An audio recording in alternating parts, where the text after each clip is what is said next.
right, we are getting a mic check. 1, 2, 3, 4, 5, 6, 7, 8. It looks like we are up and running, but I'm just going to wait until we get the green light from TJ, because you know he's always the one to let us know when we are up and running. It looks like I just got that, so gonna do our thing here. Hey guys, thank you so much for tuning into the First Alert Desk. I got some good news that I wanted to share with you. I heard from Miss Carly Barnett, my co-anchor here. She was saying how apparently these are doing really well, so that, you know, was some encouraging news. I'm glad to see that you guys like these updates. We've really been trying to grow this space here at the First Alert Desk, so I'm glad that you guys are finding a community here that you guys are enjoying. And this is on YouTube, so, you know, and Facebook at times, so we're glad that you guys are finding this valuable and that you guys are intrigued to tune in. So with that said, let's dive right into it. I wanted to start with a story that really touched my heart last night when I heard it. I told you guys briefly about it yesterday, that our Atlanta News First reporter, Asia Wilson, was going to be working on this story about a fire captain who was injured in a severe car crash after a car went over the center lane. He hit that car. Next thing you know, he's waking up in the hospital, and he is now in intense physical therapy. So we did hear from him, and, you know, it's pretty shocking that you go from being such an active person to now not being able to feel anything from your chest down. And now he's really leaning on the community because these medical bills are very challenging for his family to meet. That's what they told us last night. So we're going to let you hear from Captain David McBrayer and his family right now. For nearly 14 years, Captain David McBrayer has fought fires for DeKalb County Fire and Rescue. For the last two, a nearly every morning routine led him on a journey to shed 100 pounds. Every morning I get off from the fire department, I go and climb Stone Mountain. I carry a 50-pound kettlebell, and then I do 500 push-ups on the way up.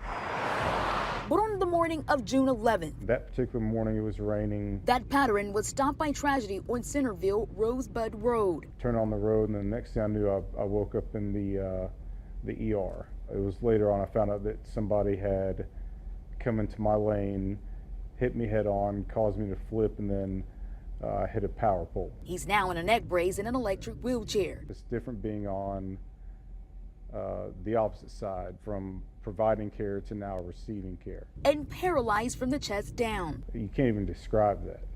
You know, going from exercising almost daily to now I'm just stuck. You know, can't even move. It was determined that he had an incomplete spinal cord injury, which means that he will hopefully regain some mobility. He has been told there's a 50% chance he'll be able to walk. But his mom, Frances, said on Monday, the 36-year-old was released from Northside Gwinnett Hospital to start intensive therapy at Shepherd Center, where he's undergoing physical and speech therapy 5 days a week. He's going to have a lot of bills, a lot of needs as he goes along in this journey. It's the reason why the family started this GoFundMe page in hopes of raising $250,000 as the captain clings to his faith for a speedy recovery. You know, God has done a ton of work in my life these last 2 years. Again, he's worked all these miracles the last 2 years, and this is a time that he can really show what he's capable of. That last soundbite just gives you goosebumps, right? Seeing what God is capable of. I was just in church this morning, and we're grateful to be here every day, and our prayers are certainly with Captain David McBrayer. We know that this is a really hard time. You can tell he was just a physical guy, right? He was waking up every day or after work and going to Stone Mountain to do his workout, doing push-ups all the time, and then this. So, you know, you never know when your life's going to take a tragic turn, and you never know when you may be on the news. I have certainly had my own encounters with that type of stuff, so just really is humbling, and, you know, my best wishes to him. So we will continue to follow his story. We have, you know, just nothing but good things to send his way, and we'll share the very latest with you right here as well. All right, well, I did want to switch gears a bit now to something a little bit more disturbing. This is something that we brought to you as breaking news last night on our 10 o'clock newscast on Peachtree TV. Atlanta News First anchor Carly Barnett broke this story along with our team on the ground. Our crews went right out after we learned about this. Joshua Skinner also went out to the scene. So we learned about some anti-Semitic rally that was taking place. Outside of a local Chabad in Marietta. The Chabad is the Chabad of Lubavitch of Cobb County, and that was something that we learned, and as soon as we did, we went right out there. And now, today, we still don't quite know much about this group that was outside of the Chabad, but we are speaking with the rabbi today. Our Atlanta News First reporter, Yasmina Alston, has that lined up to speak with the rabbi along with the Anti-Defamation League and hopefully gain some more insight into what happened. But I am going to show you some pictures and some video that we were able to get. And so this all took place, as I mentioned, at the Chabad Lubavitch of Cobb County. And you can see people were holding Nazi signs. They had hateful messages also on their signs and the Nazi flag as well. So whenever something like this happens, I've seen it a lot in Sandy Springs. This is my first time seeing it in Cobb County since I've been here. And, I don't cover every anti-Semitic story, but there has been an increase in anti-Semitism that many of the experts have been telling us about ever since the pandemic and stuff like that. But just today, we did see that the Cobb County Board of Commissioners Chairwoman Lisa Cupid did release a statement that I just wanted to read to you briefly. She said, quote, "I recognize the constitutional right to freedom of speech may allow these expressions of beliefs. Still, we should always recognize that these actions impair our sense of community when all should feel safe and welcome here," end quote. Now, she also went on to offer some support to the Jewish community during this time after experiencing something like that. I have also spoken to leaders in the Jewish community several times when I have covered this story, and they say that this just makes it hard for them to be visible, right? This makes it harder for them to worship. They have to have, it creates a lot of anxiety for them to just live out their daily lives in our communities. So, this investigation is underway to try to learn more about who this group was, but we will have that in our newscast later on tonight, and we'll hear from the rabbi, and we will also hear from the Anti-Defamation League. So stick around for that story, and we're going to move on. This was also some news that broke. We had a lot of breaking news last night that came in right before our last two shows, and this is something that we hate to tell you, but, we did learn that a man was struck and killed by a train last night. This is some video that I'm going to show you right now from the scene. Now, this happened right before 10 o'clock when we first brought this to you on AtlantaNewsFirst.com, or, excuse me, that's our website. But Atlanta News First, we broke in, we were right off the top of our 10 o'clock news, we were telling you about this. This happened in the area of East Ponce de Leon Avenue and Kelton Drive. Police say that they found the man dead next to the tracks, and right now there's still very little information. We are actively trying to learn the name of the man who died, and we're still working to get that from the medical examiner's office, and hopefully investigators will share that with us. But right now, this is the very latest that we have. They still are trying to determine what led the man to this area, and right now, so far, there's not too many details, but I just wanted to show you the video from the scene so that you can know we were out there. We're actively trying to look into this a little bit more. Of course, as soon as we learn that person's name, we will, of course, try to effort to talk to some of the family members of the victim. And, of course, our condolences to the man who passed away in this incident. All right. There are a few other stories that I have. I try to leave these stories till the end when there's no video involved, and sometimes that just requires me to rattle off some information that we have, because these stories are fresh off the press, right? These are the stories that we are getting in real time and that we're getting updates from with investigators that we still have to go out and shoot the video. So we don't always have that in-house right away and to get it to you right here on the First Alert desk, but we are sending crews this way, and specifically to South Fulton, where there was a very serious apartment complex fire early this morning around 2:30. That's when investigators were called out to the fire at the scene of the apartment complex. It's the Gardens at Camp Creek apartment complex, and right now we know that 14 people, men, women, and children, that were living within 10 units of this apartment complex are displaced. And what's also a little bit more interesting about this fire is, as of right now, based off what investigators are telling us, this wasn't, someone grilling outside.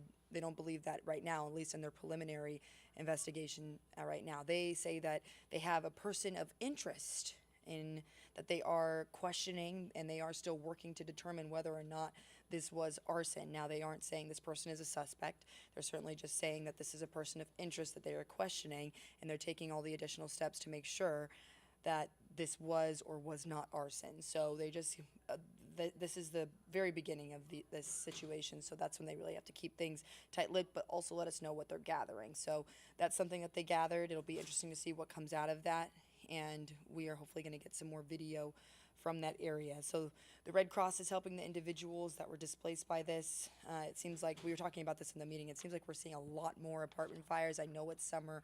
I know that this is when more people are grilling outside. But again, just be mindful, because you don't want to be a part of this. You really don't. So that is one of the stories I wanted to make sure I mentioned. And then this one I certainly left for the last story that I was going to tell you guys about, simply because another story that I just hate that we have to tell you about and that we continue to talk about in our community. We had a 19-year-old shot and killed early this morning. Right now, our Atlanta News First reporter Asia Wilson is efforting to try to get in touch with her family members. Very little information was released by the Atlanta Police Department. We know that this took place in Zone 3. That's what they told us. They told us they responded this right after midnight is when this happened. And then based off of what some sources are telling us right now is that the woman was in a car and then ran into another car after she was shot. That was from those close to the victim who our Atlanta News First reporter Asia Wilson spoke to today. And we do have the victim's name, though. I do want to tell you her name is Shanoria Wyke, and this happened on Hank Aaron Drive in southeast Atlanta. Now, the summer's heating up. The Atlanta Police Department also has Operation Heat Wave, where they just recently made an arrest in the shooting death of Breasia Powell. She was a 16-year-old who was shot and killed at an unauthorized graduation party. So the police department's really ramping up efforts right now to try to find those responsible, hold them accountable, as well as make sure that the community knows that they are not taking this lightly, and they are doing everything to deter crime, especially among our youth, because we have seen a number of young lives that have been lost in our community so far, and we just had our first official day of summer this week. So this is usually when crime heats up, especially as a journalist. That's when you always know, oh, this is when everything kind of heats up. When things heat up outside, that's when more crime happens, typically, according to experts that I have spoken to. And so that's going to be something that we're keeping an eye on. As you know, Mayor Andre Dickens has declared this the Year of the Youth. There's been a lot of new programs that we've tried to draw attention to in the community to try to make sure that your kids are not participating in violence, and to try to give them an outlet so that there's less idle time. So that is all we have on the news front, but now's the perfect time. We're going to send things over to our First Alert meteorologist, Cutter Martin, who is joining us now with a look outside, and not too many clouds, but we were just talking about it, Cutter, about the fact that we're here and it's so warm outside, and I was bummed out. I was saying, Cutter, man, this is the day I want to be at the pool, and he's like, well, it's gonna rain. Yeah, trying to soften the blow of all the sunshine out there. That camera looking off to the south and east, away from the direction storms are moving in from. They're moving in from the north. So City of Atlanta, it's gorgeous. Pool time, any lake time you have for especially Southside Lake, south of the City of Atlanta, and anything you have going on Midtown, downtown, anywhere inside the perimeter. Right now, it is nice. Probably noticing a few more clouds, and really probably noticing an increasing amount of clouds on the northern horizon. Showers and thunderstorms lining up, moving into North Georgia. We do have a severe thunderstorm watch in effect. Again, good evening now. Thank you for tuning in, watching ANF Plus, Atlanta News First Desk, here to bring you the first alert forecast. And we want to begin with an alert. We have a severe thunderstorm watch in effect for all of our counties. Shaded in yellow. You will notice that is mainly the northwestern third to half or so of the area.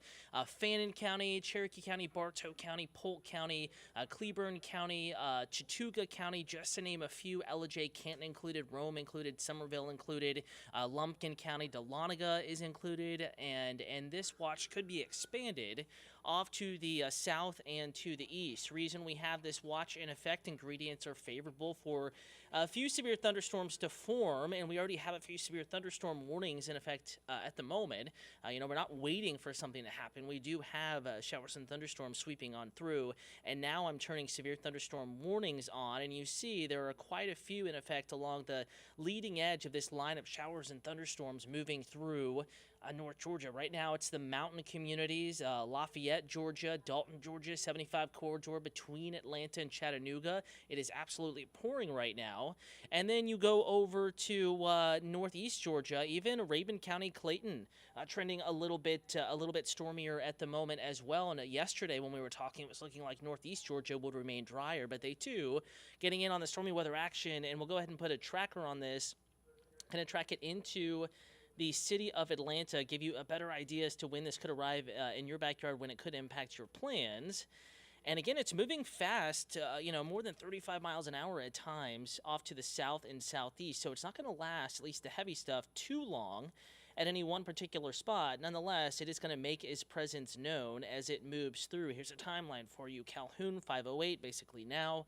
Rome, 5:30 or so. Cartersville, closer to 6 p.m. Athens, 6:16. City of Atlanta proper, 6:42. Of course, that is a rough estimate at the time being, though we could see some additional showers and thunderstorms develop ahead of this main line. I think as it gets into the city of Atlanta, it could be a little weaker than it is right now. Nonetheless, strong storms, a severe storm or two still possible. And ahead of that line, we're going to be watching these storms developing over Anniston, Alabama, Gadsden, Alabama, to the west of Cleburne County. These are moving in more of a northeasterly direction and could arrive ahead of that main batch of showers and thunderstorms. So again, first alert this evening, we do have a risk of severe weather. Not everyone is going to see severe storms, but everyone, I think, will at least see a little bit of rain, showers and thunderstorms moving through metro Atlanta. Those storms right now up into the North Georgia mountains with several severe thunderstorm warnings in effect, possibly some wind gusts up to 65 miles per hour, large hail a possibility, though most of these storms have been producing small hail. But where you see these cores of deep reds and the enhanced lightning there north and west of Dalton, also near Ellijay, I'm trying to highlight this in Penn, also now into central Lumpkin County, southern Rabun County, heading towards Toccoa. It's those cores that'll produce the strongest winds and the heaviest rain, the most frequent lightning, and maybe some hail up to about the size of quarters at times. So hour by hour forecast, we're going to bring you deeper into the evening. This is a forecast model, and we've been seeing this model struggle just a little bit today with showers and thunderstorms, and you can see that it has the right idea, but we're seeing more coverage than what this model is indicating. But as far as placement and movement, it's doing a good job. So we'll walk you through first alert. Again, dinner time. This is pushing into the city of Atlanta, 6-7 p.m. Athens included. Rome, even down into Cleburne and Randolph counties. In Alabama, we're going to be watching a few strong to severe thunderstorms. Carrollton, Roanoke, Wadowee, LaGrange, Troup and Heard counties in Georgia. First alert even after sunset, 8:30, 9:30 p.m. But a bit of a 10, 11 p.m. lull across the region, and then we may see some more showers and thunderstorms move through, I think, early Monday, but may be just spotty enough after 7 a.m. to keep the commute intact and in decent shape. But we're going to be watching that scenario here later tonight into tomorrow morning. Again, for tomorrow, the risk of severe weather is lower, 1 out of 5 for the area, highlighted there in green, most of the area for early morning storms, and then maybe a few more pop-ups in the afternoon. But I think that's mainly going to be east of our area where you see the level 2 risk over into the Midlands of South Carolina, city of Columbia, for example. Day-by-day forecast. Let's bring you through the next 7 days. Want to let you know the work week forecast even before we get to the news time. Again, drier afternoon tomorrow, but we're going to wake up to some showers and thunderstorms. I think the morning commute could be fine. but we'll have to watch trends. New data coming in this evening, overnight tonight in the late newscast. If it does look like that commute's going to be wetter, we'll throw on a first alert, give you the heads up. 90 though, and a much drier day. Tuesday, Wednesday dry, Thursday looking drier as well, 92. Low to at times in places mid-90s as we get into Friday, Saturday, Sunday, but not a dry heat. It's going to be a little bit more humid. Notice morning lows here pretty warm. And also we're going to be tracking that possibility of at least some isolated to scattered showers and storms. So it is possible that we could see more in the way of thunderstorm activity kind of around today, so to speak, as we get into next weekend, along with the hot temperatures and the increasing humidity. So go about your evening plans, but if they involve pool, park plans, grilling outside, have the plan B just in case, and also have those rain, lightning, and severe weather alerts turned on in the First Alert weather app, also just in case. We'll keep you updated here, newscast at 6:30 p.m. on WANF, Atlanta News First on Peachtree TV, 9 o'clock hour, 10 o'clock hour. We're back on WANF at 11 p.m. New data coming in then, probably tracking storms through that time, and also looking ahead to our early Monday morning round. But for now, going to leave you with a nice but increasingly cloudy look at downtown Atlanta. Storms arrive within the next couple hours.